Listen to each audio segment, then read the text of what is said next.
What's up, ladies and gentlemen? Welcome back to another episode of At Home with Mark. Today is season 6, episode 6, and we have the man himself, Suke, the superhero, who swooped in and saved the day while Chuck was on a long, extended break, obviously for reasons we all know. But Suke, dude, thank you so much for doing this. I'm super pumped to talk to you. Oh man, thank you for having me on as well. Equally, I'm very happy to sit here and chat for a bit. Yeah, man. You know, So this is my first question always, Suke, and you might have seen this, but what's your earliest musical memory?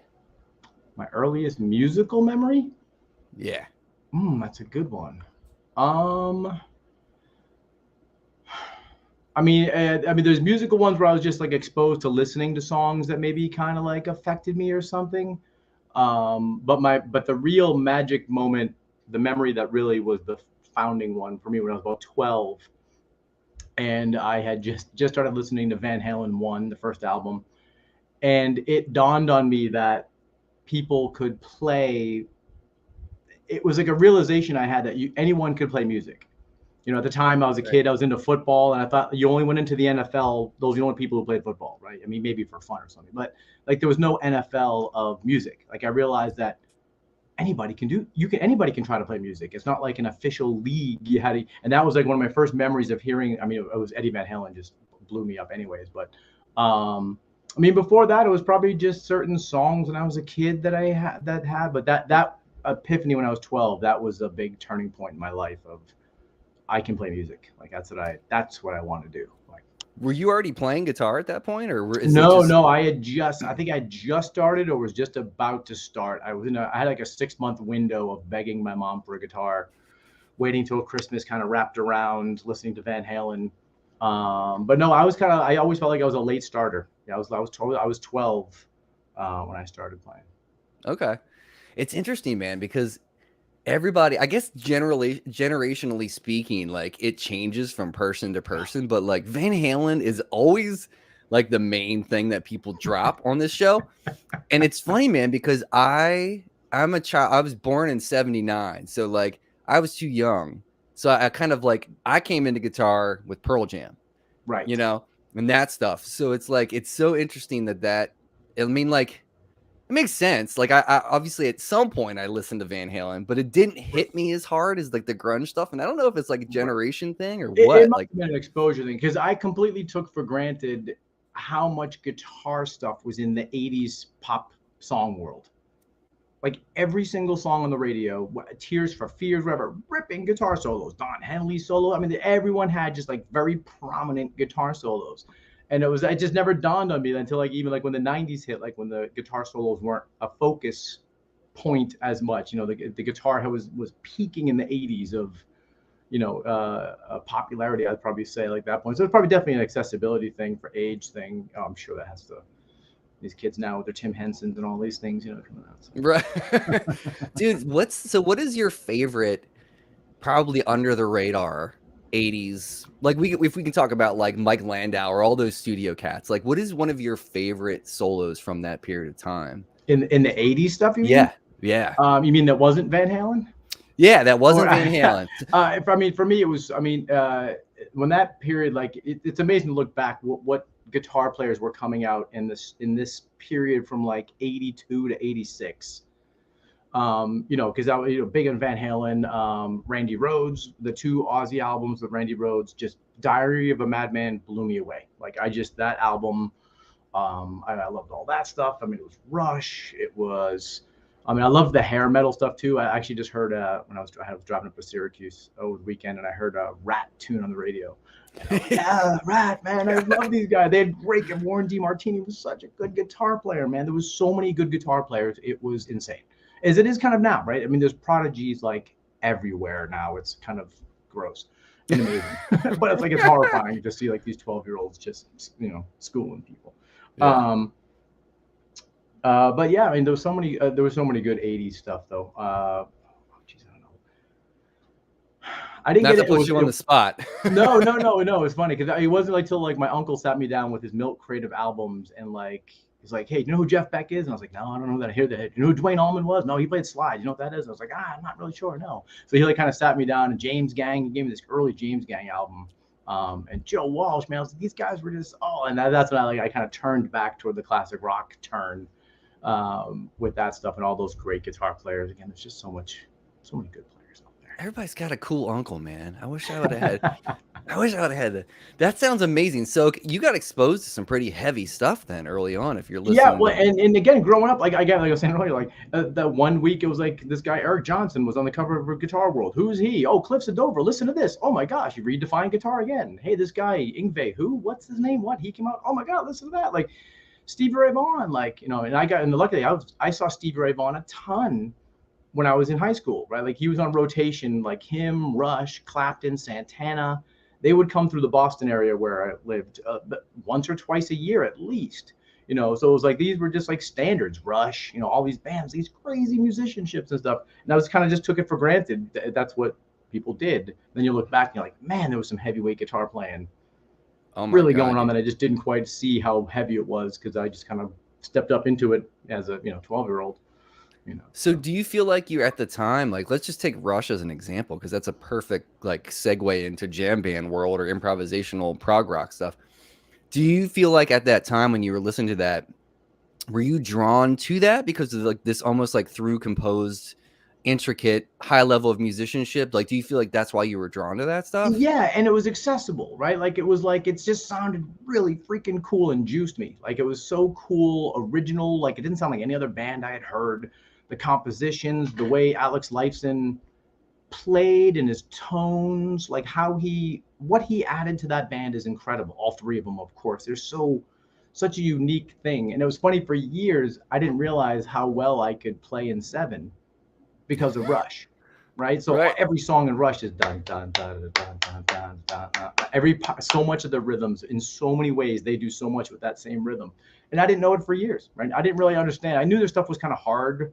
Like I got some of those old school songbooks that are like cryptic, kind of poorly written by someone who didn't quite understand. It was just weird stuff, and I knew it was hard. But yeah, no, it just sounded so cool. I know I had a hard time playing it. I never could figure out a lot of it. We played a couple tunes in high school and stuff for sure. We kind of, sure beat him up a little bit, slapped him around a little bit, and try to get him in working order because we couldn't pull off Xanadu or something, which we were trying to do, which we did actually do in high school. That's killing. That's killing. It's funny too. I've never talked to anybody about this on this show, but like, did you listen to Yes a lot? No. No? Sorry to be the on the nose pun there. There was a certain bunch of prog bands that I didn't get. Yes, ELO, Emerson Lake and Palmer, later being stuff like Gentle Giant or something, but there was a certain proggy element in that, and Rush was steeped in it in its own way. I don't know if it was the Canadian flavor that didn't bother me as much or something, but like there's a certain progginess to the progressiveness. Like I liked progressive rock more than prog rock. Right. So I don't know why there was this little subtle difference. And Yes, it's phenomenal. Everything I've heard, I've always really enjoyed. I've never disliked anything. But I just never found myself listening to it. But that's probably also like even between your and I age difference. Like growing up, like you literally had to go down to the store and buy the album. Like that was the only option to listen to it if you didn't hear it on the radio. So I'd heard it on classic rock radio. I would hear it roundabout and stuff. But a lot of their deeper cuts, I didn't really know as well. And some people are always like, how do you not know that stuff? Especially my band, Schley Hill. We do very progressive instrumental stuff and everything. But no, I never got into that deeply. Not as much as Rush and Pink Floyd. Those two, like on that side, were like I loved those guys. Right. That seems to be a little bit more palpable too. Like you're saying, like there, as far as like music that could be floating around, if you're listening to a really strange Yes tune, but then you hear like Tom Sawyer seems more accessible. Like I would think so. I totally agree with that. I think that they felt that too. They could kind of, because they still had that kind of stronger Zeppelin thing underneath them a little bit. Versus sometimes the other proggy if it got like kind of operatic at all, that's when I was kind of like, let's kind of leave in my backyard a little bit further than I'm comfortable with, kind of thing. But again, people are like, Geddy Lee, dude, what are you talking about? They come out in kimonos and they're 2112 and stuff, I'm sure like they were freaking people out. Oh man. But yeah, just the sounds. That's funny. I feel like I never it's why I never really got into the Who. Like the picture I showed you of me and my buddy Lee and Chuck and Al. he's a huge Who fan, and for years he's been like, "You gotta get into it, get into it." And like I've tried, man, I've tried so much, but they just don't hit me like other music, and that's the way it Same is. thing with me, dude. I tried and tried, and I might even go past it on the radio sometimes. You know, like, oh, I heard that one enough. You know, yeah, I just some of those bands just didn't click. Um, but it's funny, sometimes you come back years later and you hear something different in it that you didn't hear when you were younger that you can appreciate more or something. And I know I've come back to some stuff and I can find it. But yeah, that wasn't part of like my wheelhouse, those kind of things. Right. All right. So let me go back. I'm gonna get my DeLorean and go back a little bit. So you're 12. You're just starting to play music. You're hearing all these tunes, and like it's inspiring you. You get working on the instrument. When you first started and you were like, I can do this, like I can play, like I feel like I want to play with other people. How old were you, like when you put a band together? I started immediately when I was 12 with the high school band that was playing Dang. already. There were some friends of mine who were already playing, and this was kind of a catalyst because I wanted to play and I liked guitar, and it was all like, hey, these guys are already kind of playing with the band. So my friend Phil was on drums, John was on bass. I had another friend John on saxophone, and this guy Ken on guitar. And we would just like get downstairs and like I didn't know what we were doing. They would kind of show, I think we literally jammed on Smoke on the Water. We made up a riff, and like it was like whatever teacher showed someone something, that's what we tried to play in our thing. But we got together pretty soon, like, and I realized I was getting it. Like I remember thinking like, oh, I understand this feels, and I could see the other guys were having trouble with remembering parts or something like that. So I remember feeling like I felt pretty comfortable in it, but I still didn't like music learning back then was so different. Like I just didn't know what I was doing, and Yeah. I only had one teacher as a resource, and like Guitar World magazine lessons in the back of the magazine that would tell you something. But like, I mean, this is way pre-internet, way. So it was just kind of firsthand knowledge how your musicianship came. So I didn't even know people tuned down a half step. I always wondered why I had trouble playing with Van Halen songs. I'm like, I just sound terrible. No matter what I do, it's wrong sounding. And I didn't understand for years that people actually just dropped it a half step. I was like, I just needed a teacher to tell me that. That would have really saved me many days banging my head against the wall. Oh Um, man.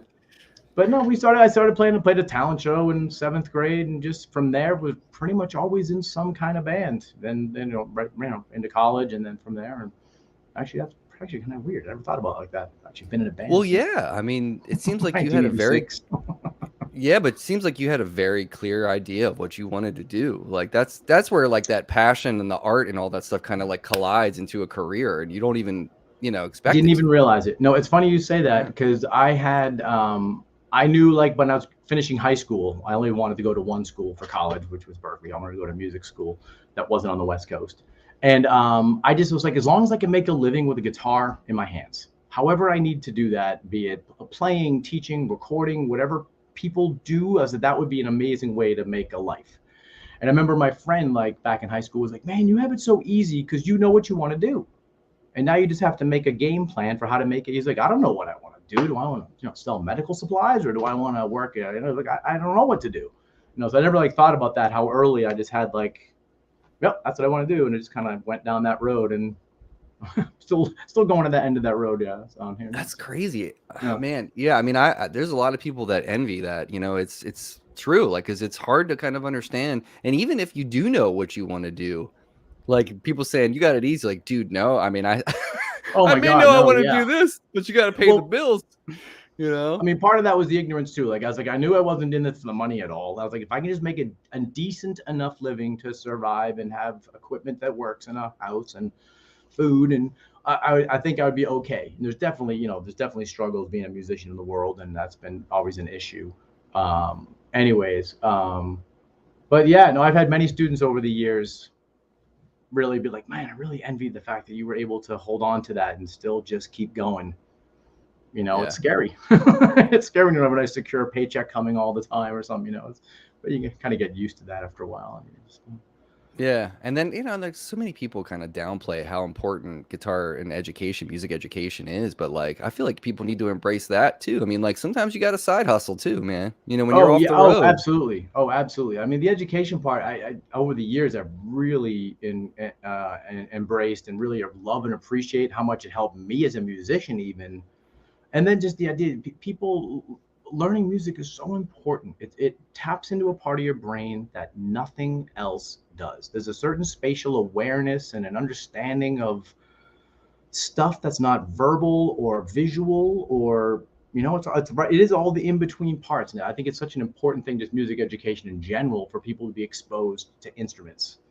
I think they'll listen to music differently if they play an instrument. They'll just understand what's happening between musicians, what musicians actually do. It's always funny. I'm always when I hear my adult students who don't really understand anything about music, they're starting to play guitar. Well, what do you mean? You know how where you are in this piece of music? You don't just kind of like, feel it. It's like, oh yeah, no, no, no, no, no, no. Of course you're feeling it, but there's like an operational level underneath this building, this foundation, and everything else that you have to adhere to most of the time, for that kind of stuff. So it's fascinating to see how people perceive music, in that sense. Dude, I've had situations with playing. I love playing with a lot of players who like are way better than me that push me, obviously. Yeah. And I was in this one group and we were doing like a jazz fusion trio thing, and they threw this tune at me, and I can't even remember what tune it was. I think it was it Black Market? I can't remember. But one of the tunes had the craziest odd time signature thing, and I wasn't hearing the one where the one was on the paper. And I was just like, I was like, am I playing it wrong? They're like, no, you're playing it fine, but I don't know how you were doing that because that's not where the one is. Yeah, it's weird stuff like that. Oh yeah. Where's the one, man? There's a question. It's so strange. It's funny, in our band Schleho, Jesse and I, the keyboard player, we often talk about our internal clocks kind of being opposing a little bit, where he'll play a riff, and what I hear as 1 2 3 4, he's wrote it as 3 4 1 2 in my brain. Like I'm just hearing the middle two beats as the back two beats, like it's just those kind of, and that's kind of it's a refreshing thing too. But yeah, it's funny when you're that musical depth of holding on to a phrase and where it starts and how if you put a different emphasis on a different syllable, how different it can sound. It's just, I love that incredible. Oh man, that's so cool. Yeah, that is cool. And I think let's talk about Schleho a bit because so you met those cats. You guys all met at Berkeley, right? Or did most of you meet at Berkeley? Yeah, indirectly. Well, it's funny when you say this. When you asked me earlier about my band in high school when I was 12, one of the guys was this guy named John McBride. Hey, John, be out there. And he was a great saxophone player. To me, he was like the best musician I knew at the time. Actually, funny enough, his older brother was in a band called Tombstone Blues, which was the band Mike Gordon from Phish was in high school, because Mike Gordon was in the same town we grew up in. He was a few years ahead of me. So my friend John had musical connection to his brother, who was a really good guitar player. So he seemed to be like this kind of the know-it-all, not know-it-all about it. I mean, like the all-knowing musical friend I had at the time. And he went to Berkeley and I went to Berkeley. And he met the drummer from Schleho in a class or something like that. And they mentioned something about needing a guitar player. And he's like, oh, my buddy Sue, you should connect with him. And then long story short, so he kind of was the conduit for making the band Schleho. Yeah, so I met the drummer Eric Eagle in 92, probably at Berkeley when we were there. He's like, yeah, man, we're on the funny thing. He's like, yeah, we're auditioning guitar players. Our guitar player had to leave abruptly. Come on over. And they had a house outside of Boston in Medford. And I went out there one day, and this is like 92, mind you. And I had just started listening to Phish. I think Lawn Boy had just come out. This is before Picture and Nectar and stuff. And I remember thinking, I heard it and I loved it. And I was like, what, these guys play this live? And I was like, no, they don't. They can't pull this off live. It was this kind of, no band was doing that kind of stuff like then, So I went over to the guys in the Schleho house, and I go downstairs and they start playing You Enjoy Myself. And I mean, all of it. And I just sat there like sick in my stomach. Like, first of all, they've heard this before. Second of all, how did they figure this out? And how are they playing this right now? And like this whole like cavernous thing opened up on the floor before me. Like, oh my gosh, what's going to happen here? So the bass player's like, yeah, man, if you want to learn it, man, just that'd be cool. So it's like, okay. And I went home for 3 days, and I sat with my CD because that's all we had. That was the new technology back then. These CDs. It was easier because the CD players had an A/B spot that you could loop between 2 points. I So I could remember that. start Yeah. "You Enjoy Myself" and like loop the first 13 seconds. And I just sat there trying to figure out. I was like, oh my God, there's a lot of arpeggio. Oh my gosh, wow. Oh, it's kind of like an exercise. Oh, look at how this. Oh, wow. Oh, and it kind of reverse engineered it. Took me 3 full days, and went back and they played it. And they're like, oh my God, dude, this is amazing. We were playing "You Enjoy Myself." It was one of the first cover tunes we ever did as a band. In fact, if you go on this wonderful channel of YouTube we were on and type in Schleho, you enjoy myself, someone posted a recording of us in '93 doing it. Oh And I man. went back to listen to it. I was like, wow, man, we actually did a really good job with it. I was surprised. Because I later realized I was like, oh my gosh, this tune's nuts. We always What's heard the people cover it. deal? What's the deal with that song? I've never taken the time to like break it down, but like it's I so mean, weird. Like, it's definitely weird. And luckily, the drummer in Schleho opened me up to rhythmic things that even after graduating Berkeley, I didn't understand that I didn't know. Like, I don't know about you, but when I went to Berkeley, so much of my education was notes and chords, harmony, that stuff. But like mhm. real rhythmic stuff, I didn't work like odd time signatures. I didn't do a lot of on time stuff when I was there because it was all jazz, straight eight, I swung eight stuff. It was all in four, that kind of stuff.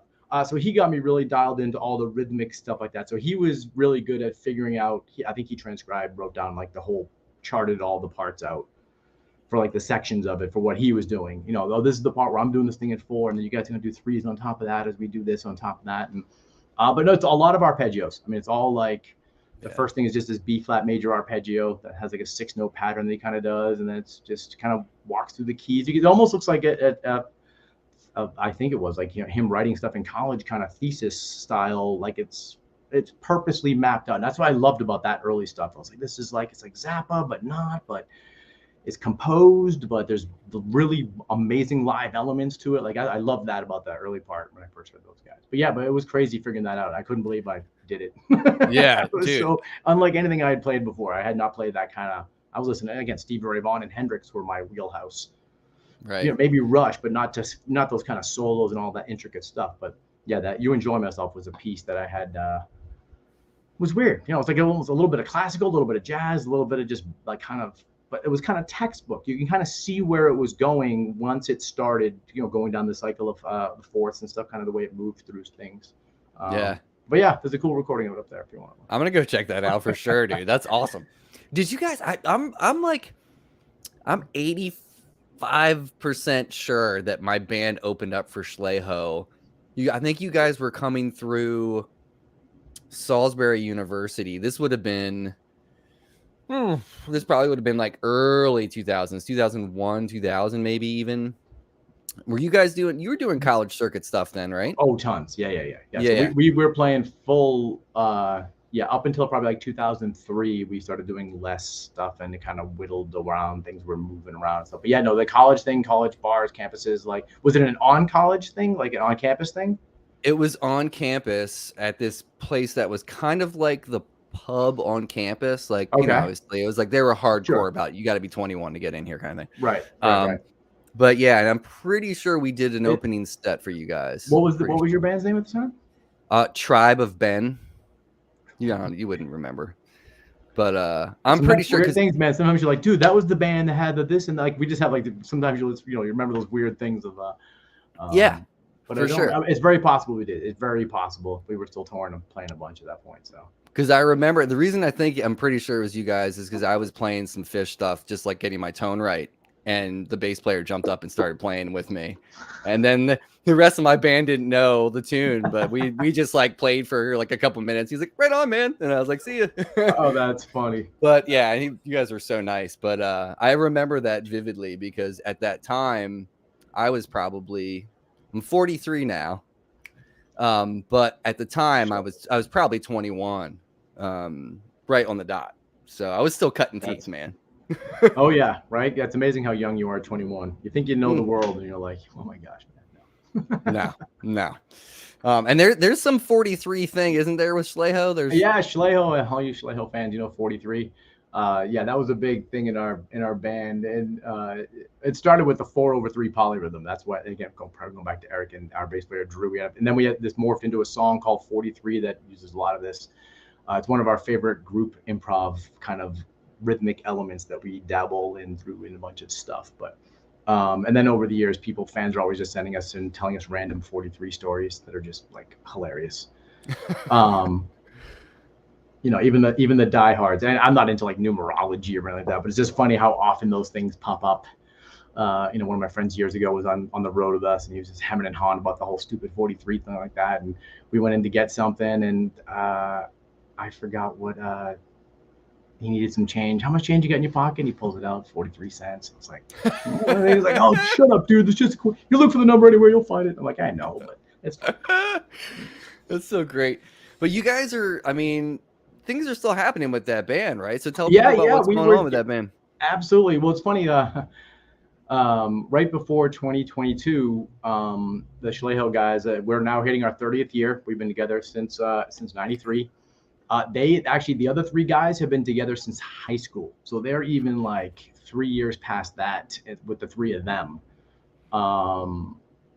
But we did a bunch for years. We were down for kind of like after 9/11, things just got weird and changed for us, for not directly related, that just time was. But yeah, no, we're all kind of back on the East Coast within the same basic area in the last couple of years. So right before I got some other phone calls about this other band who needed a guitar player, we were getting new material together. We had just gotten 2 or 3 new tunes together. But even just this last weekend, we were up in Syracuse at a friend's house who had a nice kind of studio set up. And we all kind of went up there, had a little Schlejo retreat for a couple of days. We got 3 more songs together, almost 2.5 of them. So we're like totally psyched. We're all like, I mean, like you would know, like you can actually play stuff now that you write for yourself. You're not like barely hanging on to just pulling it off. You can actually like do different things and try different things musically because you're a better player, more mature songwriting and stuff, and have better decisions and stuff. So it was great. But yeah, we're got a couple shows in June starting up. We wanted to start booking some shows again, so we got a festival out in Rochester. We're playing in Albany, I think, in June. Nice. And and who knows? We got new tunes, so we got to do something with these new tunes. So maybe we'll record them and get us some shows. Dude, that's super exciting, man. Congratulations. Yeah, really, very exciting to have Schlejo cranking like that. So. Does it feel like it's like not a day has passed when you guys get together kind of thing? It's like one of those, you just pick up where you left off? Yeah, a lot of times. And then even like the couple of us, like Eric plays in my band as well. So he's been doing my Suke Cerulo band since 2013, probably when I put my album out then. He was mostly, he went to California for a few years, being the head drum teacher at Google. But he's been back now. We get together, it falls together. So just like old friends, it's just right back. Yeah, that's awesome. That's the cool part about that stuff you can't replace. Yeah, man, that's killing. All right, so let's talk a little bit about the Mo stuff, because I told you I've been a huge fan for a long time, and obviously when I heard the news about what happened to Chuck, it was like 2 days before. Actually, the band I was just talking about, Tribe of Ben, and we're getting back together, so we did like a reunion show like 2 days after that happened to him. And we were just like, oh my God, like, it was just like, I was upset, for obvious reasons for him, because I was just like, I love that dude. And absolutely, man. I mean, but you guys grew up together, right? Yeah, but you guys like grew up together, so you've been tight with those cats for a long time, right? Yeah. We crossed paths. I mean, we were on the same scene when we started out. So we were joking about this with Mo. The first time that Mo and Schlejo played together, they opened for us. Mm-hmm. We played the Portsmouth Brewery up in New Hampshire.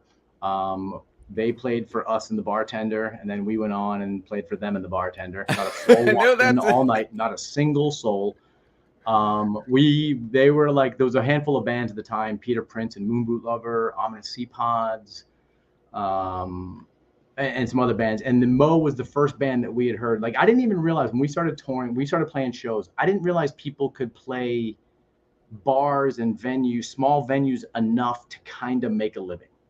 Right. I put a big asterisk next to the word. But I didn't realize. I thought you either played like stadiums or you didn't. There was no. I didn't realize like this scene existed because coming out of the '80s and the '90s, it kind of like I didn't understand it. So we had met some bands like Peter Prince and Moonboot Lover, and they were selling out places in Albany. But when we met Mo, we had heard they had just went down to like North Carolina and back. And we were like, wow, dude, they're like touring. Like that's amazing. You can play venues in North Carolina. Like what? Like I didn't even. It wasn't on the radar of what you did. Right, I just didn't see it happening. So yeah, so we played with them. We both had a great night. Al and I were talking a bunch about that night. But yeah, we crossed paths a bunch those first couple years probably, but then after that they just got so people loved them so much Yeah. that we left the same scene, not same scene, same venue levels and stuff like that. So we didn't cross paths as much, or if we were playing a festival, we were earlier enough than they were that we didn't see them enough. So there was a good chunk of time where I didn't see them or really even hear them for a long time because they had just elevated so quickly from where everyone else was still playing, this mid-sized, smaller venues and stuff. So. Do you think like part of that jam band explosion of like the 90s ish area, do you think that coincided kind of with Jerry dying and like people realizing there's other bands besides the Grateful Dead that exist in the world? Sure, or Like, that model could go beyond the Dead. Like I think people realized. I mean, obviously Fish was coming in strong too. But we laughed with that in Schleho because we're old enough that we started before that was even a word. We never heard the word jam bands. It didn't.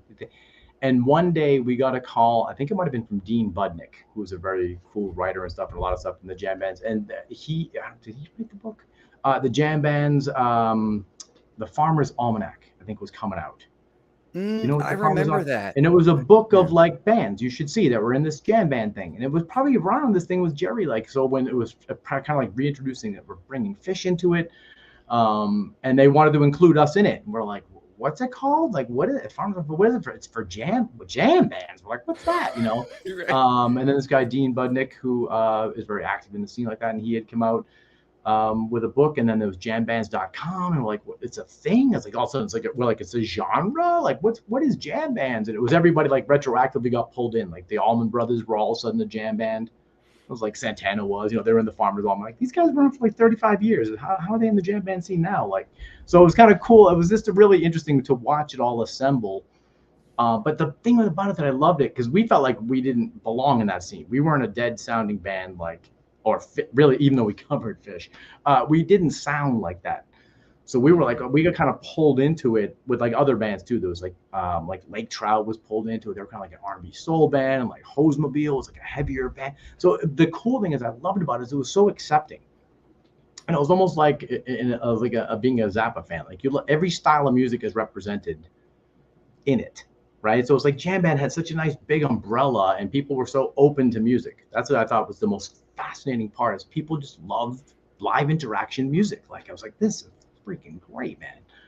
But yeah, no, I think Jerry was probably a catalyst for this movement to keep going, right? I mean, there's just so much momentum and stuff. So I think it was a great time for me to being a young kid, and I have an older brother who had a tape, had Junta on tape, and so I got exposed to listening to that record, and like he was a huge Deadhead, so that's all I knew of that style of music. But when I heard Fish, I was like, "Ooh, I resonate with this more because it's heavier edged, yeah, kind of thing." yeah, Because I was yeah, coming from totally. listening to Pearl Jam and Alice in Chains and Soundgarden and all these other groups, but I also had it within me that I liked improvisational music without even knowing it. Like I was a huge Spin Doctors fan because I loved how they were blending pop and blues and funk. You know what I Yeah, mean? Like, yeah, and that I mean they were absolutely. they're at the same time, same Yeah, exact yeah, time. You know what I yeah, mean? right. That like early Horde tour and stuff, right? Like Yeah, Blues Traveler and all those cats, Blues God Street Traveler. Wine and Yeah, Country Wine, right? yeah, all that stuff. But I think for me at the time it really struck a nerve. And I think the reason Mo hit me so hard is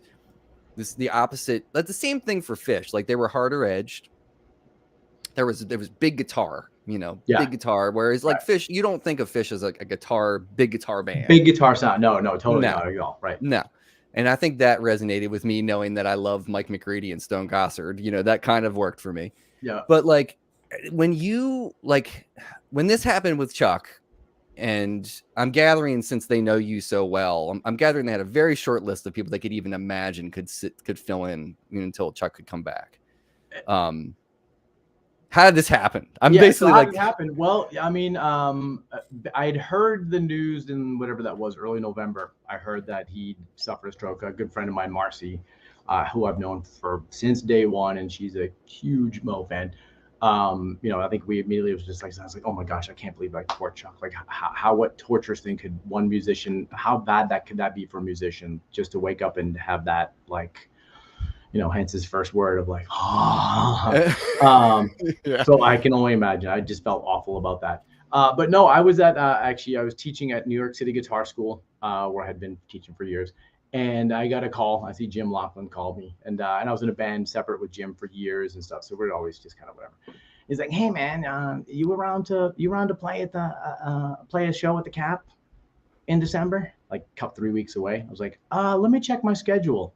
Yeah, I'm open, man. Yeah. And then of course the thing that like dropped me on the floor is like, well, yeah, okay, so we got like you, and I think Warren Haynes is gonna do the other night. That we'll do this kind of thing. We're gonna do this tribute show to Chuck, and I'm like sitting here like, I'm sorry, what?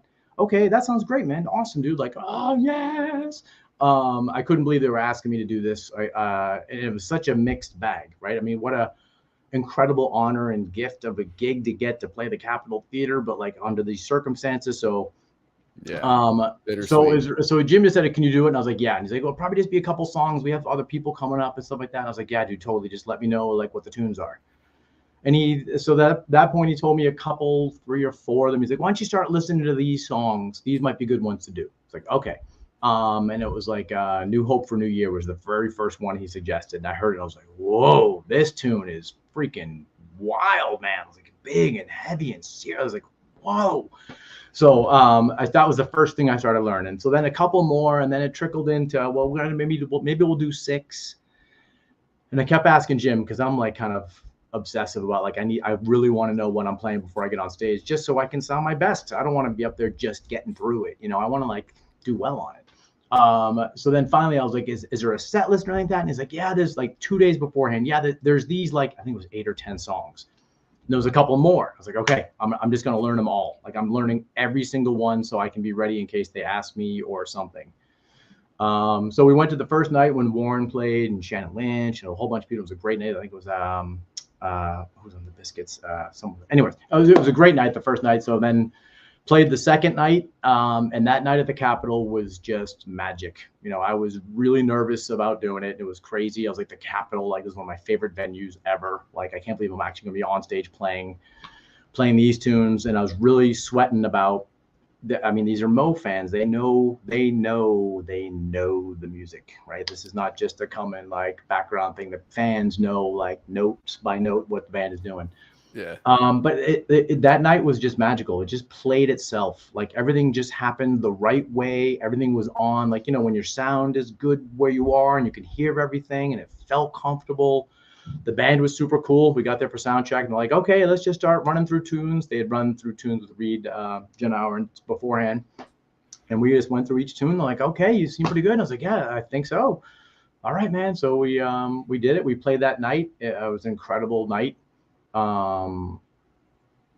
And afterwards I was like, man, that was just one of the best nights of my life. I can't believe what a gig that was. And I happened to mention to Jim soon after. I was like, man, if you need to do, I'm around if you want to, do some more. And he's like, oh, hold on to that thought for a minute. I love your And then I think, impersonation of him. By the okay, oh man, way. I love Jim. Jim's a brother, man. Oh God, he's awesome. We've had so many good things together. Then like hearing from Vin or something like that, and like, yeah, man, just hold on. So soon after that, they said they had canceled a bunch of shows. They weren't sure what they were doing. This is in the new year now, coming into January. But they wanted to pick up at summer camp. And they wanted to ask me if I could do summer camp. I was like, whoa, okay.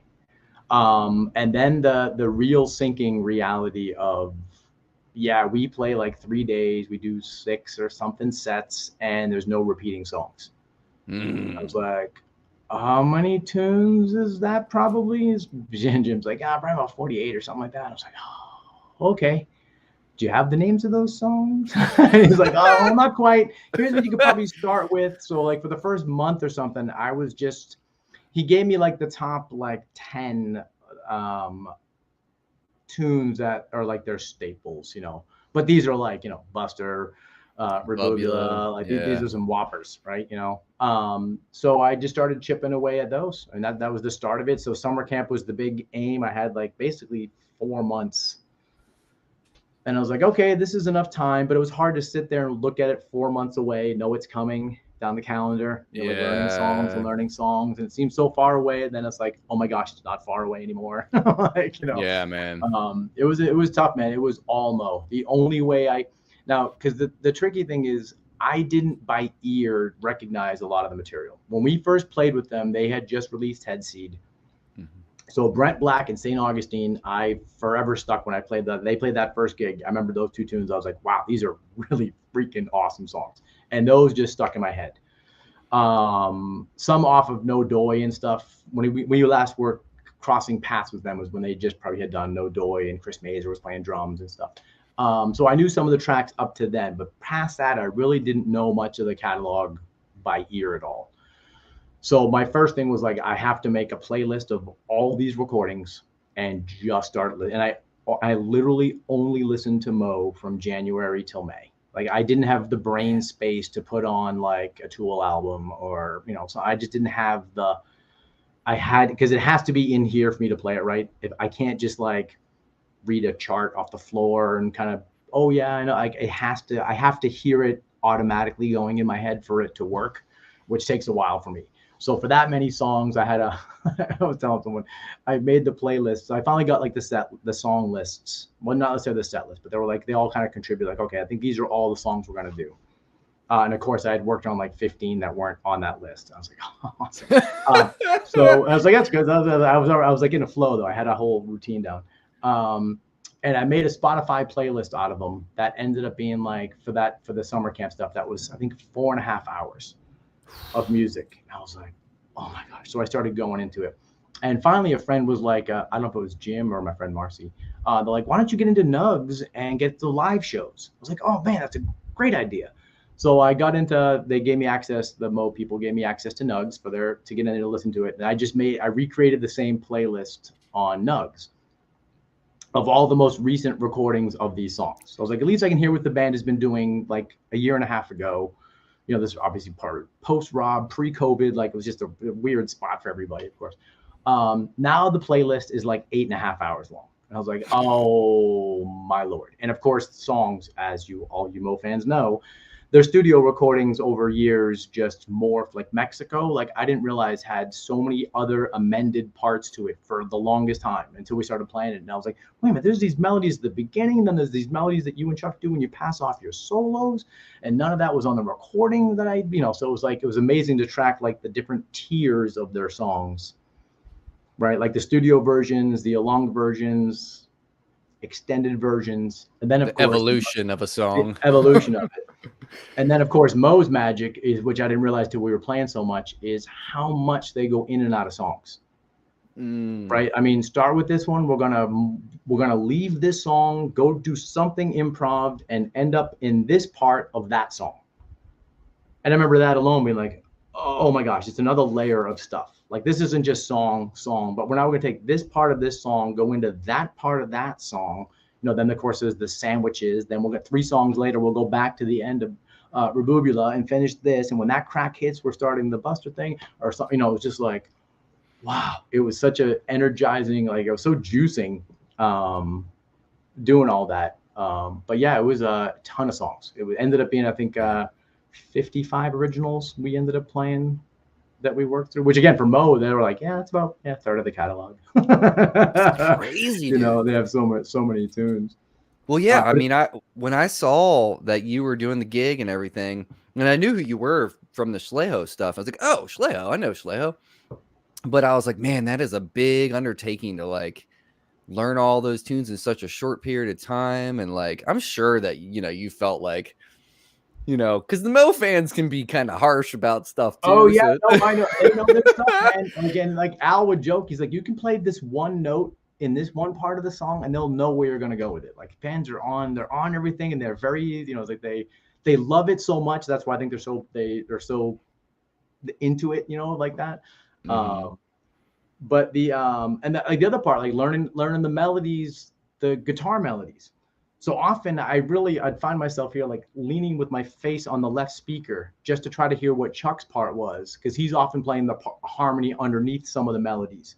Right. And then sometimes I was like, my brain just couldn't get it. I was like, oh, well, that's because when you do this one melody, I play above it. And then we kind of bounce back and forth in this thing. I was like, geez, no wonder why I couldn't hear it like on recordings. I'm trying to watch video on YouTube to try to see if I could see where their hands were to help give me an idea of where the harmony they were playing was. I'm like, okay, that's Chuck's melody. That's not the one I was like, of course, the first day of rehearsal we had with Mo, we did like a 7-day rehearsal before summer camp because we had to do this.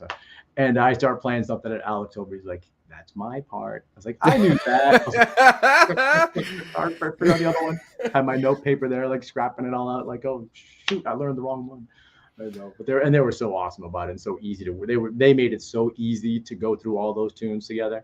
So that was also made it much easier. But I was laughing. I wanted to bring this over here. So I had this folder that I have to map out.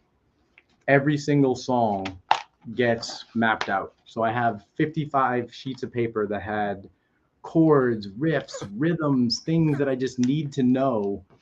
And I pride myself that I never had one of them on stage. My man. So I never once had a cheat, because I know if I had it on the floor, I'd have my head down, looking at the floor, and be like reading it. You know, you have to like pull off that crib note thing or something, you know, and just kind of like get and be able to internalize it. But yeah, it was crazy. But once I write it down, like in a cheat sheet way, like I just had to sit down with the song, get the tempo, what are the chord progressions? Okay, that's the verse section. The same verse happens again. Oh no, the third time they do the verse, it doubles this before they go into this B section. Then that goes. And then once I see it, I'm like, okay, that helped me kind of conceptualize it. Because sometimes on just listening, the songs can just kind of it swirls. Go to the end of the stratosphere and back. You know, like it's hard to. But I mean, it was such a musical challenge. It was definitely one of the heaviest musical things I had to do. Because their songs are not alike. I mean, as you fans all know, like their songs go so many places.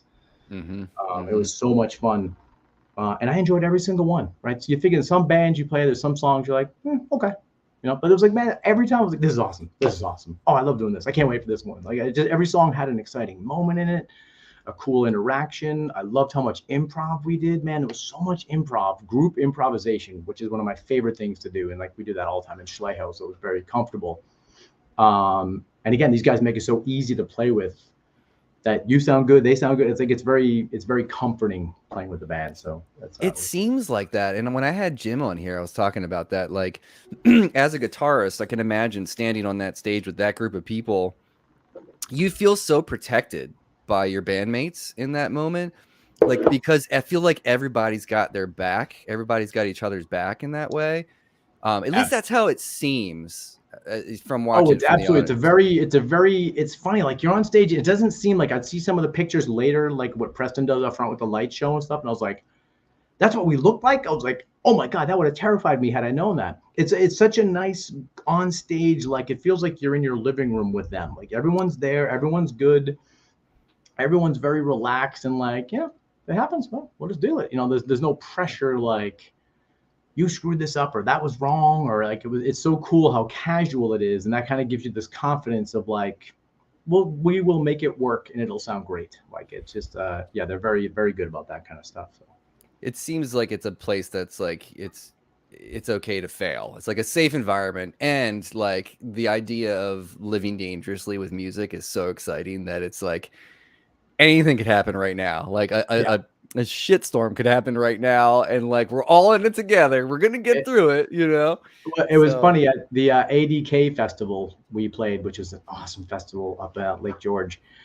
The weather was a little wonky during the day, and they had to stop some acts, but it was clearing out by 6. We weren't playing until 8 or something like that.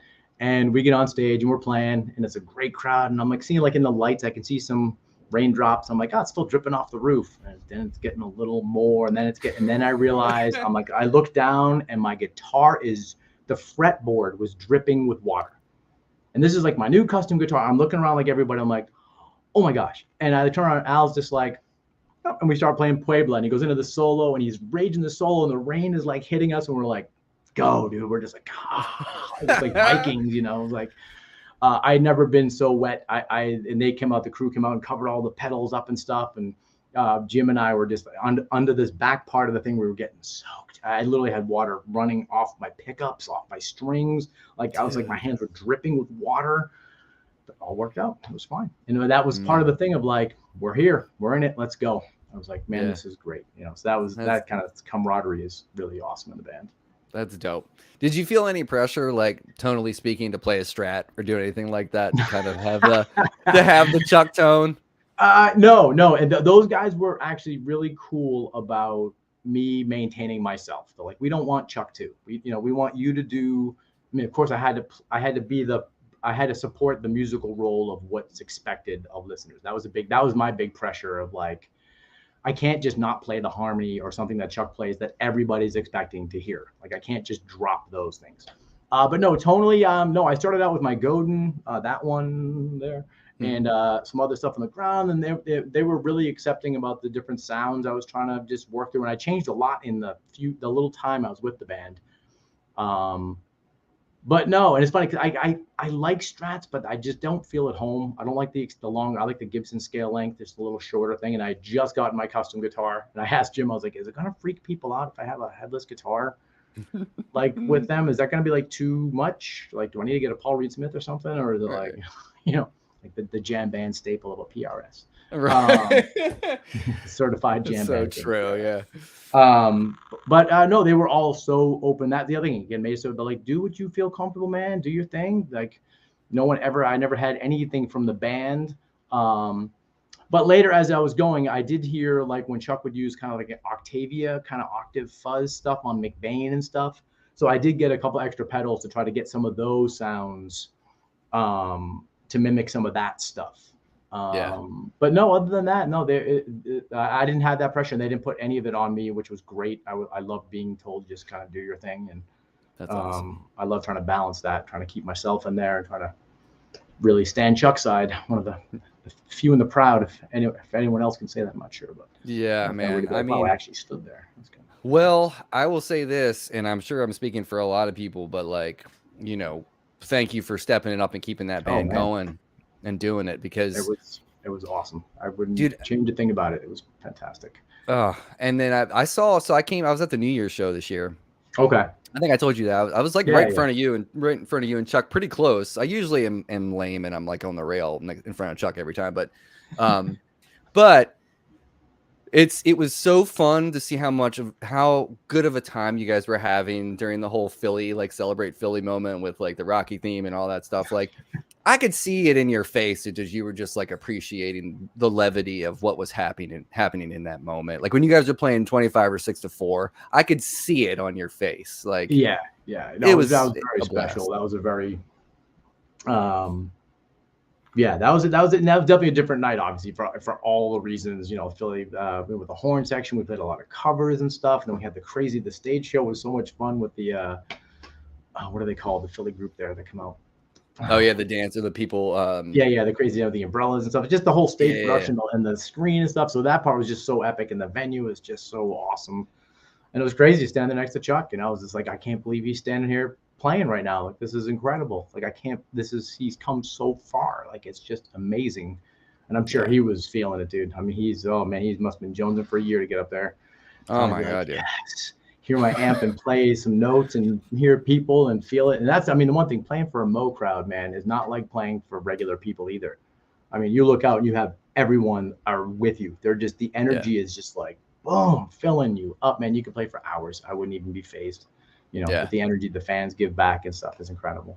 It's so amazing. Well, let's jump back into, because you as an educator real quick, because we're running out of time, but like, I want to hear more about how like Lead Guitar Workshop like came about, like, because I know you obviously have a passion for teaching, you have a passion for guitar, but like what made you want to be like, okay, I'm going to put this thing together? Well, yeah, man, that's a great question. It started really when Schlejo stopped playing as much in 2003-ish, 4-ish. I just moved to Manhattan. And I was still, I wanted to keep that goal of I need to keep a guitar in my lap, making music, playing music, teaching music. I'll do that. I didn't want to go to like Guitar Center and do that kind of thing or something like that. But when I first got to the city in 2003 in Manhattan, I found a new school that had just opened called the New York City Guitar School. And I was like, cool. I sent him an application and stuff like that. And we had, Schlejo had recently been on a label with the Allman Brothers. So we did a bunch of shows with Derek Trucks, and like we had a bunch of cool stuff like that. So the guy at the guitar school loved this. Hey, come on in, man, we'll have an interview. So I started working there, started teaching. I was like, it wasn't ideal to teach, but I can still, I wasn't painting houses anymore. I wasn't working for temp agencies. I had every kind of crazy job you can imagine, working in warehouses to drive-in trucks. I mean, any number of jobs, construction stuff, not construction, but like, anyways, tons of jobs that I would have to do to supplement playing music. Like you said, it wasn't an easy job. It's not a stable lifestyle, to say the least. But I was like, man, I'll be happy to teach. And I was making in New York City, you could actually make decent enough money teaching. You could merit the cost. I was coming from Western Mass, and it didn't have a lot. It wasn't hard to kind of get students to, pay a little bit. So when I came to Manhattan, I started teaching. And at first it was kind of out of necessity, but then I really found this opening in that it filled. Just being, because it was all adults. So it wasn't like kids. I wasn't dealing with that kind of stuff. It was all grown adults who wanted to play like classic rock, basically. So that I found very comfortable, definitely my wheelhouse. I can see all the problems you're having, and I can help you, because I remember being there and no one helped me. And it took me 10 years to learn it, to be like, why didn't someone just show me that? Yeah. And I found it very easy to explain to people when they weren't getting something, and people related to that. So I started doing very comfortably at the guitar school. I was teaching, oh my gosh, I think, literally like 35 sessions a week, but 11 of those were classes, like 5 and 6 adults at a time. And I started, the guy was mostly like adult beginners, this school. But I was like, man, we got to have a lead guitar thing. We got to play some pentatonics, man. So he's like, well, feel free to write up some stuff and we'll build a class around it. I was like, okay. So this is like 2004. I started writing my first class material. So come teaching for years through the school, through them, writing a lead guitar one. Then we needed those people finished up a 10-week course. They need to keep going. All right, let me do another class. And I write it week by week. And so over time, I wrote 5 courses that I was teaching for classes. And then I realized they weren't working. So I had to rewrite a whole course. And then I kind of revamped one. So finally in COVID, I said, I'm going to rewrite all 5 of them. I'm going to sit down and spend the year and rewrite all 5 of them from scratch, all my new stuff, I want to lay it out like I intended to. It's been 15 years. I taught it to easily hundreds and hundreds of people, if not, I don't want to say thousands, but I know I've taught over 15,000 sessions in the last 18 years. Like it was minimum 25 a week, 50 weeks a year. Like it was like for a decade plus more, 7 years past that. So then eventually, so that ended up morphing. So Lead Guitar Workshop, 4 years ago, I had this vision about rewriting the courses, trying to make them a legit publication. And I was like, maybe I should start like a YouTube channel. I heard this thing, YouTube's kind of good for people, and so I said, let me just start doing some videos and stuff. And I was like, I can actually make a couple backing tracks for my students. And I'd post my backing tracks, and I saw someone highlight the chords of a chord progression when they post it. A lot of the backing tracks don't even have the chord progression. It's like D minor, it's like kind of D minor-ish, but it kind of moves around in the recording, So I was like, I want to make these a little better for people. So I started doing some of those. So I started a YouTube channel. I started writing the books. So here, finally last year, and that was funny. I know we have to wrap it up here, but no, I'm here as long as you want to be here. Oh, okay, let's go. In that case. But when with the Mo thing, like I literally took a year to write these books. I was finishing them up as the Mo thing was happening. So as I was learning these Mo songs before summer camp, I'm like, I have to finish the books now, because if I start Mo, they're not getting done. So literally like on April 2nd, which was my birthday, I got the books published. And like a week or 2 later, I think I was going out to rehearsals. Like it was literally just like close one door. So the 5 books, it's like 700 pages of stuff. And it starts, so I got 3 levels, lead 1, 2, and 3. I've got the voodoo book of the modes, the argument, and chords and arpeggios book. And they're all based on like, it's all very systematically laid out but it's very kind of accessible stuff that really helps people. So it's kind of like my entire pedagogy of 17 years of teaching in these books, which are available on Amazon, Barnes & Noble. You can get them at leadguitarworkshop.com. That's my site. And I started the YouTube channel, and unbelievably, I am like 85 people away from my 10,000 subscriber. That's So awesome. it's been incredible. So it's been like so awesome to watch this kind of grow and nurture. And I still have more videos, a ton more to do, of course, as you know. Yeah. So it's officially a business. It's my teaching hub. So if for lessons, for interested in lessons, send me an email there. And I'm even thinking about doing like a video classes of some of these things in the future. I always wanted to do like kind of walking through the book on a video course level kind of thing. But yeah, it was really just kind of the summation of everything I've been taught were in those books. So everything, and people expected, like Al was like, when Al was, I was like, the books really weren't what I expected. When I hear you as a player and I see your books, there seems to be a separation, and I was like, well, because there's not, all the crazy stuff I do. There's a very select group of people who will want to play that, or who are capable of playing that, or who will find a place to actually play that in something.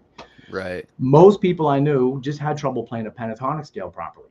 I have a lot of my students who don't even know there's a major and minor version of this thing. Well, what do you mean? I'm like, there's so many like these ground level things that were missing from players, guitar players especially, notorious for not quite understanding what they're doing. They're just feeling it, but they miss a lot of the important stuff. So these fill in all of that. That's where I found like I was like, wow, there's a million guitar players who don't quite really get what they're doing on a very basic level, can play stuff well, and they always say the same thing. I play the same solo and I always play the same thing. I don't know what to do when someone asks me to play in this thing. And so it was like all those kind of holes I was trying to fill. And really it was all the stuff that I wish I had filled. Yeah. Simple things, like I didn't realize there was only 12 notes in the music language until years after I played. Like it just didn't even dawn on me. Yeah.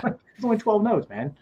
Dude, amen. I mean, and like everybody should go to Suke's website. If you just look up Suke's name, it comes up and you can go in there and all his stuff's there, and follow him, get him to 10,000 subscribers. Let's do that for him. That'd be great, man. But yeah, I mean, there's a large, it's funny because there's so many people out here now doing the YouTube guitar thing, but like there's room for everybody because everybody's doing something different. And like what you do, because when I was looking at your books, I'm like, I could probably deal with going through some of this stuff too, because there's things that I'm like, I put to the wayside and I don't, spend a lot of time with anymore. And it becomes dusty, or becomes like, oh, I forgot how you use that. Like I've never been a harmonic minor guy. Like I don't love that scale. That I don't even go into any of those even in here. So there's no melodic minors. There's none of the even of that. Like it's just even, like dealing with something simple. Like if you're playing a scale, it doesn't have to be on the fret that the note is on. Right. Like every A scale doesn't exist only at the A fret, at the 5th fret. You know what I mean? Mm-hmm. Like that kind of stuff. Like, what do you mean I can play an A minor scale on the 8th fret? Isn't that a C major scale? Like, no, that's the relative major. That's a different thing. Like there's just so many fundamental, and year after year I teach it like, wow, man, so many people just don't see this. They don't understand that. And I'm like, I can help you. Dude, it'll sound so much better. Just some basic fundamental tools. Yeah. Like here's one you'll appreciate. I call this the rock and roll rule. So when you put your hand down on pattern 1 of the pentatonic, it points to the relative major and minor. So I say with that one pattern, you can play every pentatonic scale you'll ever know, right? There's only 12 majors, only 12 minor. You know where to put this in the right place, and you will have a 2-octave of your 3-octave instrument to play. And that's like basically the whole first book is kind of that idea of really maximizing that, because people don't understand how much they know. That's the other part of it. A simple little thing, I'm like, man, you really got to see the full capacity of what that can do for you, how easy that is, right? Not like deep PhD stuff or anything. Like, dude, simple I feel like stuff that really can make you allowed to be simply musical in a good way, instead of fighting notes and sounding, Yeah, man. I mean, I think that one of the most amazing things, and this is the dumbest, like smallest little thing, but like my time at Berklee, what really opened up my fretboard is learning all my triads all over across the fretboard, up and down the fretboard, all inversions. That is like, people don't even realize how much that expands your horizon of understanding the fretboard and understanding intervals and all of that. It all relates. And music and songwriting and all of it. And it's simple stuff, but it's used. And it was so funny because all these years I was teaching my students. One of the things we did all the time was figure out songs. And I ended up figuring out songs I never in my life would want to figure out. I mean, Tennessee Williams to like pop to rock, anything. And we'd chart them out like that. And I learned so much about songwriting and harmonic rhythm, pacings of chords, and all that stuff I teach my students. So when I had to go figure out the Mo stuff, everything I had been teaching was like validated by my need to do it with their stuff. I was like, and every time I tell my students too, because they were watching me go through this process, and I was like, remember we talked about that little rhythmic grouping of 3-3-2, you know, here's how they do this as an intro. This is in this song they're doing it with a strum, but in this one it's a picking pattern. It was just different ways I was showing them like how the language is the same. And once you kind of know what to look for, how to understand the organization of it, you'll see these patterns disguised in different ways, but you'll recognize them. It's like that. Once you see that, that's when you feel like you're becoming a musician more than a guitar player almost. You kind of just understand how it ticks. It doesn't be like, oh, piano, I don't know what you're doing. Well, no, I can't play a song on piano necessarily, but I can tell you what it does, you know. So it was fun to see all that kind of come into fruition as I'm like laughing to myself and like, this is what I tell my students all the time. There is something again. Here's something you can recognize these things when you see them. They're not totally arbitrary or anything at all. Yeah, and it's like Christmas Vacation, man. It's like the Jelly of the Month Club. It's the gift that keeps on giving the whole lifetime, not the whole month. Well, it's funny you said it. Just another parting thought here too. When I teach people about music, one of the biggest things I learned was that it's a circular process, not a linear process. So many of my students are like, yeah, no, I already learned the pentatonics. Can we do the modes? I'm like, you didn't learn the pentatonics. You know, you do, but you'll learn them once, and then the next time you kind of understand them a little bit bigger and deeper, and they go a little further in like the usage of the stuff. So it's not like you're constantly learning new material, but how to maximize what you know. And again, like you said, chord inversions. Man, for years I've been getting so juiced on them, how to just really, I mean, improvising with them, soloing with them, not even thinking scale patterns anymore, but completely basing stuff on the triads of the chords and stuff. Like when we play George by Mo, there's a great guitar solo at the end that you could kind of lean on one scale, but it just follows G, D, F, A major chords, right? So it's not in one key. And if you want to bring out the sound of those chords, you have to play the arpeggios. You have to line up like the guide tone lines and stuff. So it was really fun to kind of really dig into the chord inversion thing with Mo. I was doing a ton this year, just trying to find all that. It just answered so many questions of stuff I needed to do, was having really good comfortability with chord inversions, like the 3-note little ones, right? Just little tidbit ones that are cool. That's the stuff, man. That's the sauce. You know? I feel like all of that stuff helps you play differently, gets you out of your comfort zone. Like the first time I had to play over Teen Town, I was like, what the hell am I going to do with this? I'm like, well, I'm just going to start with the triad arpeggio and I'll work my way. I'll figure it out. You know what I mean? And it works, man. It's totally fine. It doesn't sound like formulaic if you kind of are trying to weave in some melody. And I mean, that stuff is paramount as a guitarist, I feel. Yeah. Oh, yeah. It's just amazing. Like, well, let's do this. Let's do the lightning round get down. But I want to ask you while I'm getting this set up is I'm not going to put a metronome on for some extra suspense, Suke. But what was the biggest bitch of a tune to learn that you had to learn from Mo that you were like, ugh? Like, what was the hardest one? The middle part of Buster was a bugger. The whole ascending chromatic part, and like Chuck goes back and forth on some melody. It doesn't follow any harmonic thing. Like they said, it was a finger exercise kind of idea that they morphed into the musical part, which it sounds incredible and so much fun to play. It's like once we got it. So that took me a while because that's very notey. There's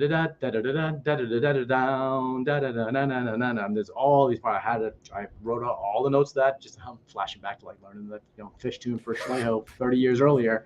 Like I gotta do this. Let's join the band, man. I gotta figure this out, man. So that was one of the hardest ones. The other one that was really a bugger is the riff that's in. Now this is the other tricky thing these guys do. The riff that's in McBain and it's in George. It's in like 9 or something. I got different answers out of the guy.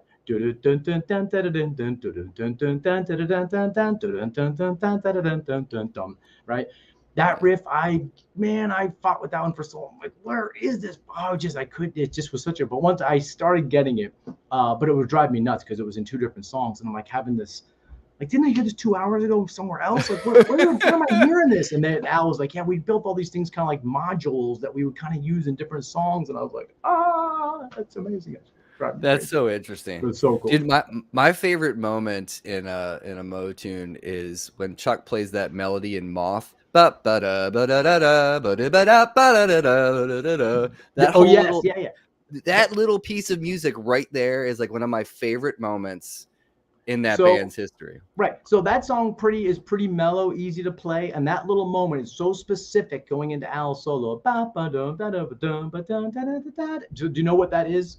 Like, have you figured that part out before? Well, does it start in like F sharp? It's yeah. So it's like really just major chords kind of ascending, and it's Chuck arpeggiating different inversions of the chord. Yeah. So it's just got this ascending chord pattern of major chords, and Chuck's doing this really cool, creative way of stringing together the chord tones to make that melody that happens over it. And once I got it, I was like, now I can remember it. That's the other part of knowing theory. Is it helps you remember what's happening, right? So it's not like 5th fret, 4th fret, 6th fret, 7th fret. Was that what it was? Like that's none of that. It's like it's F sharp, and then it goes up by whole steps to here and there, and then you remember it musically, and that helps put a perspective on it too as well. So yeah, totally. I love that. All right, Suke, here we go. All right, I'm going to ask you 10 questions. You can explain your answers if you would like, my friend. You don't have to. It's not mandatory, but I love hearing explanations. But I'm going to hit you with 10 questions. Here we go. First one is always the same. Lennon or McCartney? Okay. Overdrive or fuzz? Overdrive. Okay. So I can't golf. Fuzz. I learned to use fuzz a little more with the band. Fuzz is hard because it just kind of is like on or off in terms of your tone. Like being of this school, I have to the overdrive. That's the most responsive. Like you play quietly and it cleans up. You play a little harder and it gets dirty. Like fuzzes don't do that for me as much. Where like an overdrive is very responsive to what you do. So overdrive. We have to talk a little bit more. I'm a fuzz junkie now. This only happened in the past 2 years, but I've learned how to use a fuzz, and it is magical if you get into the space where you're willing to go there. Okay, we might have to talk a little more about this. We will have to talk. All right. Frisbee golf or golf? Ooh. The time I played both, I was pretty bad at them, but I think I'd probably say Frisbee golf. Okay, cool. Twix or Snickers? Are they dark chocolate? It could be, sure. Twix. Okay. Blue or green lightsaber? Oh, I'm a blue person for sure. Blue. Okay. Right, we're going to Alec Guinness, full Alec Guinness. Experience or Band of Gypsies? Ooh. Well, I've often said that. Actually, you can't really see it up there. The Band of Gypsies album is up there, and that to me is one of the most flagship guitar albums of all time. But the Experience had so much more musical depth. I would have to say the Experience because the Band of Gypsies is so awesome. But the Experience, like Electric Ladyland, I think is probably that has like everything I ever need on an album is in Electric. So I'd say the Experience. All right, cool. You're on the lake. Water ski or tubing? Oh, water ski. I used to do a bunch of that when I was a kid. Up in Lake Sebago, up in Maine. I don't think I did much tubing. Tubing scares me because you kind of like just get tossed. Yeah. At least with water skiing, I have some kind of control. And I can be like Fonzie and I'll wear my leather jacket and jump over some sharks. Oh, man. Strat or Telly? Oh, that's it's definitely a Strat. I always resonated with the Strat because all my heroes from even sort of Eddie Van Halen is super Strat. But Hendrix and Stevie Ray, David Gilmour, Jeff Beck, a lot of them played Strats. I often fought with my Strat for years. It just never fit me. I don't want to say this on live here. I don't own a Telly. And people are usually just like, what? Dude, you're a guitar. What do you mean you don't own a Telly? It's like, yeah, then I got to buy a flannel and move to Brooklyn. And like, I got to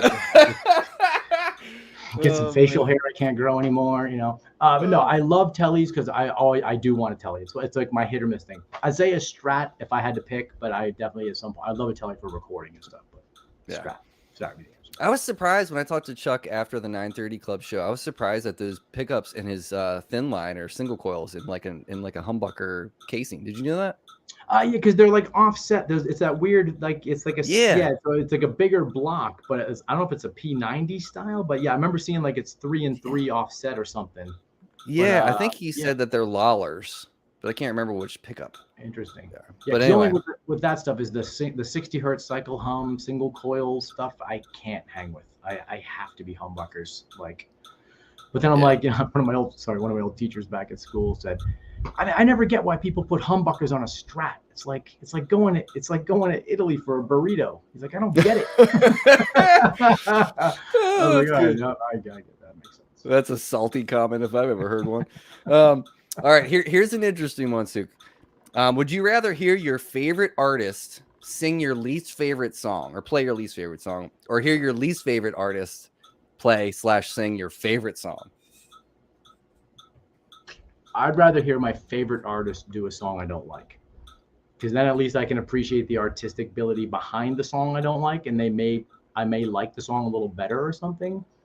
But if I hear someone I'm not interested in listening to, and then they play a song I like, then they're kind of, that to me sounds like they're kind of beating my favorite thing, and I'm not sure I'd like that. So I'd say the first one. Then I'd rather hear my favorite singers. My daughter's trying to ruin. I'm a big fan of the band Dawes, and there's this song called "Feed the Fire," Okay. and my daughter, like, she's cheeky like me, but we were in the car one day and listened to it. And she's like, "This sounds like that Adele song, whatever that song is, Rolling in the Deep or whatever." Like, it's not that song. This, first of all, this song, I'm like, did this song come out before the Adele song? I don't want to say that if I'm wrong, but she's trying to ruin this song I love because I don't like Adele. I'm not an Oh, Adele that's fan. funny. All right, and here's the last one, Suke. If you could take one record and erase it from your memory, like you've never heard it before, just so you could go back and experience it for the first time again, Oh. what record would that be? Ooh.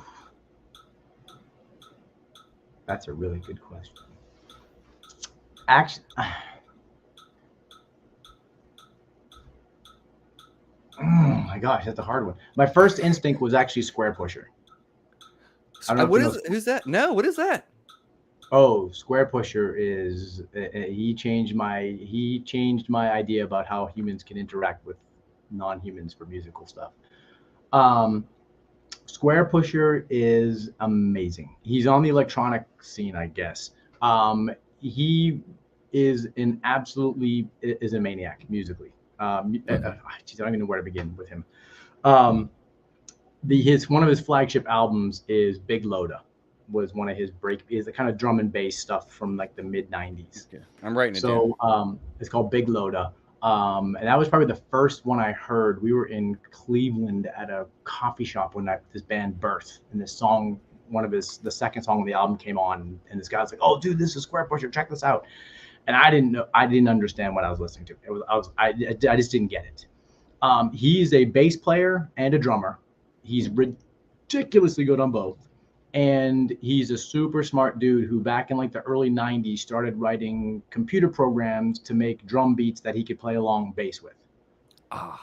And this started morphing into, he wrote his own programs to use with like a hardware sequencer. He got a Boss drum machine, a TB303, his bass, and started making his own recordings. And I mean, they are to the nut. It's something like when he says when he programs his drums on the old Boss drum machines, he would finish only when the memory was done. So it would be like 40,000 drum notes were entered, and then that would be one song that was like on his tracks. And he does it all live, so no computers technically for years. It was all hardware sequencing, drum machines he programmed, his bass.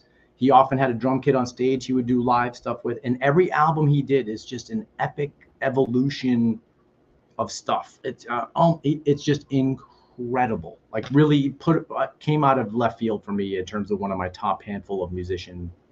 And musically, his compositions, like everything about him is incredible. Some of the stuff is too hard to listen to. It's too much chaos. It's too much. It's too much.